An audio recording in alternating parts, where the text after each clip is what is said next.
Good morning, guys. This is week 5 of us not being at school, and as I was looking at the work for this week, that got me really sad because we've been out of school now we're going on to the 5th week. So this work is for April 13th through April 17th, and remember, everything is due on Friday. You don't have to send me or share with me each different assignment for each different day. If you have questions, of course, you can ask me, but it's all due on Friday in Google Classroom. And remember, when I post it or post the link, you can always, I've gotten a lot of questions about, can I copy and paste it and make my own document? Of course, you can. So again, this is for week 5, April 13th through April 17th. I hope you all are well, and I miss you guys, as always. This week's lesson is going to be based on the poem I'm Nobody by Emily Dickinson. The agenda for the week: on Monday, you're going to complete the warm-up activity. The warm-up activity is a brain pop video about Emily Dickinson. So I used to use brain pop all the time, and I think maybe in the younger grades they still do, but this was a really good YouTube brain pop video that gave you a little bit about Emily Dickinson's history, and then also shared a poem, and then kind of broke up the poem too, and how the poem, what the theme of the poem was, what type of literary elements was in the poem, like similes and personification. So it's a good review for that as well, along with learning about Emily Dickinson. So that's your warm-up activity for Monday. So just go online. I put the link there too, but I'm sure if you just search Brain Pop Emily Dickinson, it'll probably come up. I think it's about a 7-minute video. So that's Monday. Tuesday, you're completing the pre-reading vocabulary and read the poem and answer the questions that follow. So there's only 4 words because it's a poem. So I gave you the word, the sentence, your guess, a definition of the word, and then a picture. I had a lot of questions last week about pictures. If you don't want to draw the picture, that's okay. I know I'm not an artist either, but if it'll help you, remember the word better, then by all means use that last column. Okay, so that's Tuesday. So after you do the vocabulary, then you're actually going to read the poem. You'll see it's a short poem. It's 2 stanzas long. Remember, a stanza is a group of lines in poetry. It's like a paragraph in prose writing, but this is a poem, so they're called stanzas.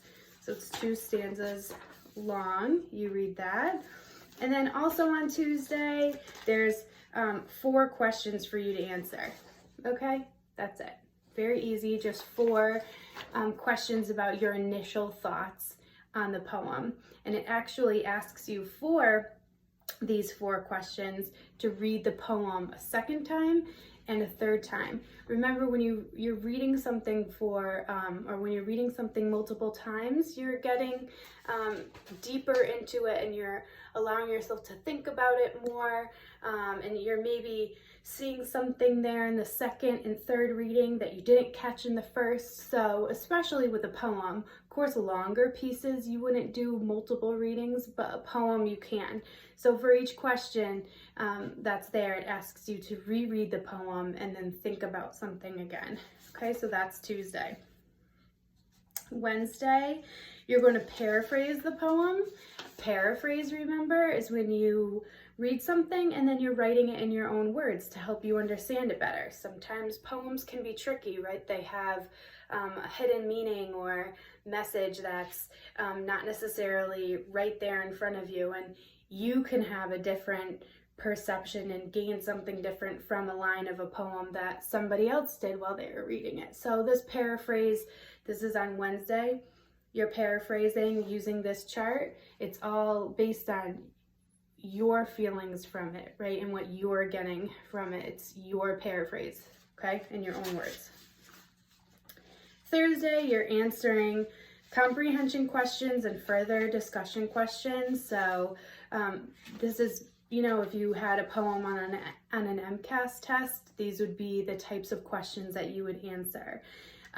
What is the poem about? What is the difference in the two stanzas? What do you notice about what the speaker of the poem discusses? What can you infer about the speaker? Remember, an inference is an educated guess that you make based upon something.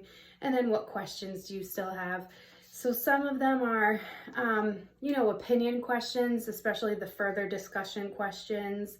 You know, they're asking you to, or we're asking you to explain the last two lines of the poem.